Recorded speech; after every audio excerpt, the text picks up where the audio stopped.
18 months he's been running on this tax plan. And now, 5 weeks before the election, he's saying that his big, bold idea is never mind. And the fact is that if you are lowering the rates the way you described, Governor, then it is not possible to come up with enough deductions and loopholes that only affect high-income individuals to avoid either raising the deficit or burdening the middle class. It's math. It's arithmetic.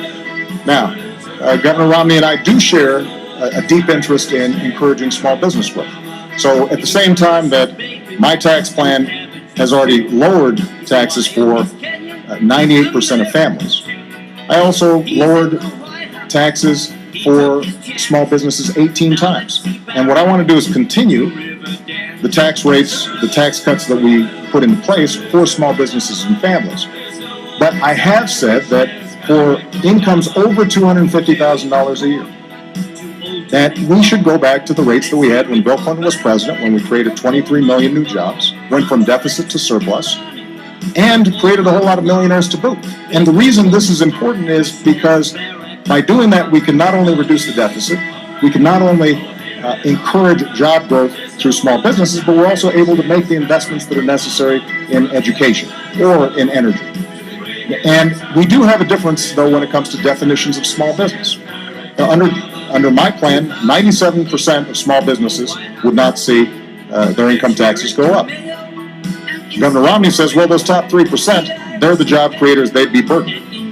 But under Governor Romney's definition, there are a whole bunch of millionaires and billionaires who are small businesses. Donald Trump is a small business. And I know Donald Trump doesn't like to think of himself as small anything, but that's how you define small businesses if you're getting business income. And that kind of approach, I believe, will not grow our economy, because the only way to pay for it without either burdening the middle class or blowing up our deficit is to make drastic cuts in things like education, making sure that we are continuing to invest in basic science and research, all the things that are helping America grow. And I think that would be a mistake.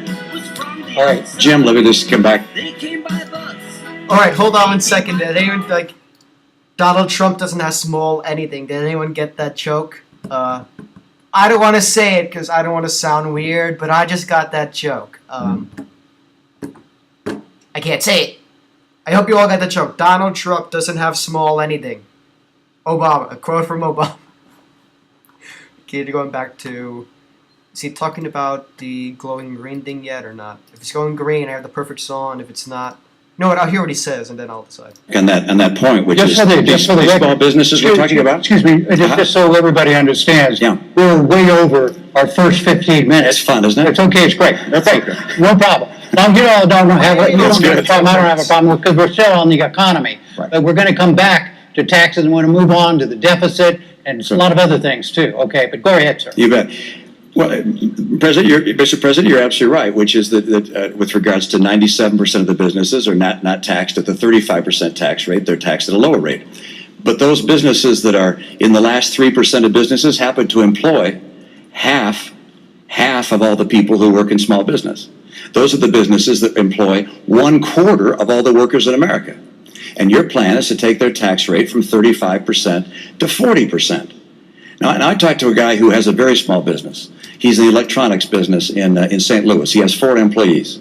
He said he and his son calculated how much they pay in taxes. Mm-hmm. Federal income tax, federal payroll tax, state income tax, state sales tax, state property tax, gasoline tax. It added up to well over 50% of what they earned. And your plan is to take the tax rate on successful small businesses from 35% to 40%. The National Federation of Independent Businesses has said that will cost 700,000 jobs. I don't want to cost jobs. My priority is jobs.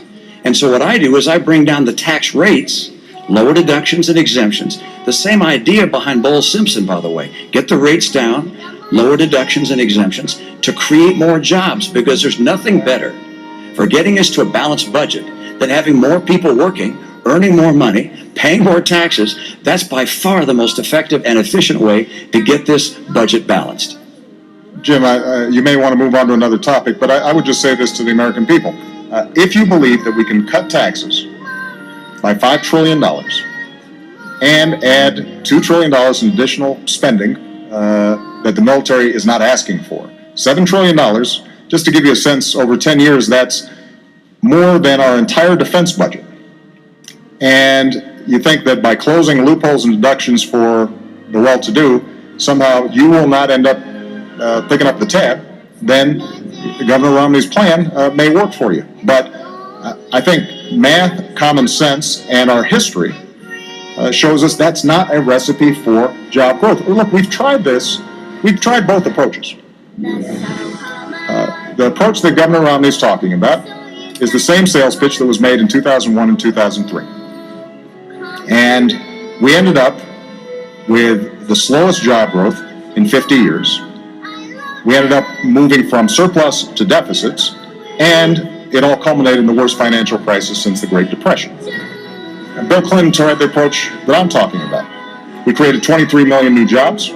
We went from deficit to surplus, and businesses did very well. So in some ways, we've got some data on which approach is more likely to create jobs and opportunity for Americans. And I believe that the economy works best when middle-class families are getting tax breaks so that they've got some money in their pockets.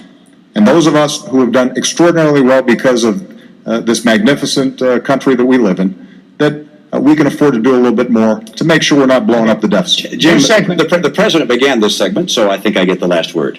So I'm going to take. You're going to get the first word in the next segment. Well, but he gets the first word of that segment. I get the last word of that segment. I hope. Let me just make this comment. First of all, let me repeat what I said.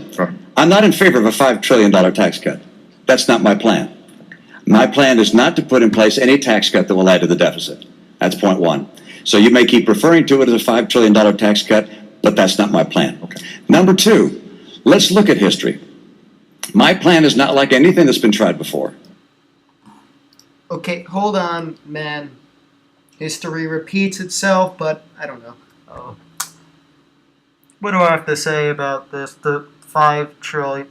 Obama's really emphasizing the $5 trillion. So why is he doing it? I mean, he keeps saying that's not his plan. Romney keeps saying that's not his plan. And Obama's saying that's your plan. That's your plan. That's the plan I read. And I'm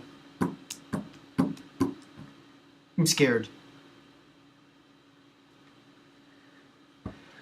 Robbie's like pissed off at this point, but the thing is, he keeps repeating the $5 trillion thing. So I think this is why people say Obama like lost the debate. But if I thought that Romney really was going to do this $5 trillion insane thing, I pretty much would be like Obama. I'd be trying. Look, he says $5 trillion. Here's his plans. Here's his reports. Even though he says those aren't his reports, says no, we're not calling it that. It's something else. So, and again, they're both for the middle class. They both say they're for the middle class. Obama says his system works because he gave like small businesses jobs. He helped them up. That's being picky. That's being choosy. That's the government saying what's going on and not.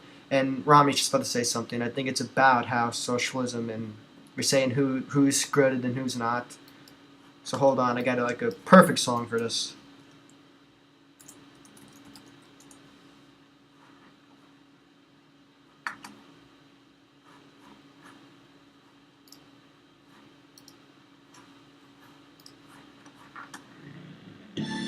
My plan is to bring down rates, but also bring down deductions and exemptions and credits at the same time, so the revenue stays in, but that we bring down rates to get more people working. My priority is putting people back to work in America. They're suffering in this country. And we talk about evidence. Look at the evidence of the last 4 years. It's absolutely extraordinary. We've got 23 million people out of work or stop looking for work in this country. All right. We got, when the president took office, 32 million people on food stamps, 47 million on food stamps today. Economic growth this year, slower than last year, and last year slower than the year before. Going forward with the status quo is not going to cut it for the American people who are struggling today. All right, let's talk. We're still on the economy. This is theoretically now a second segment still on the economy, and specifically on what to do about the federal deficit, the federal debt. And the question, you each have 2 minutes on this, and Governor Romney, you go first because President went first on segment one. You bet. And the question is this: what are the differences between the two of you as to how you would go about tackling the deficit problem in this country? Good. I'm glad you raised that, and it's a critical issue. I think it's not just an economic issue. I think it's a moral issue. I think it's frankly not moral for my generation to keep spending massively more than we take in, knowing those burdens are going to be passed on to the next generation. And they're going to be paying the interest and the principal all their lives. And the amount of debt we're adding at $1 trillion a year is simply not moral. So how do we deal with it? Well, mathematically, there are three ways that you can cut a deficit. One, of course, is to raise taxes. Number two is to cut spending. And number three is to grow the economy. Because if more people work in a growing economy, they're paying taxes, and you can get the job done that way. The president would prefer raising taxes. I understand. The problem with raising taxes is that it slows down the rate of growth, and you can never quite get the job done. I want to lower spending and encourage economic growth at the same time. What things would I cut from spending? Well, first of all, I will eliminate all programs by this test if they don't pass it. Is the program so critical it's worth borrowing money from China to pay for it? And if not, I'll get rid of it. Obamacare is on my list. I apologize, Mr. President. I use that term with all respect. I like it. Good. Okay, good. So I'll get rid of that. I'm sorry, Jim. I'm going to stop the subsidy to PBS. I'm going to stop other things. I like PBS. I love Big Bird. I actually like you too. But I'm not going to keep on spending money on things to borrow money from China to pay for. So that's number one. Ooh, PBS. I like TV. And you're going to stop funding TV. Okay, well, here's the thing. If you're going to fund things we like, then fund things we don't like. I mean, then you're going to defund things we don't like. Then you're going to have to defund things we like. So I understand this, but that's just going to kill PBS once and for all. PBS, public broadcast. And it's not technically public because it's funded by the government, so I don't know. Or do you like telling? I bet they're the ones who made the Cookie Monster into the Veggie Monster. It was them! Because 70% of people in the Bronx are fat and drink Mountain Dew through giant bottles. Whatever.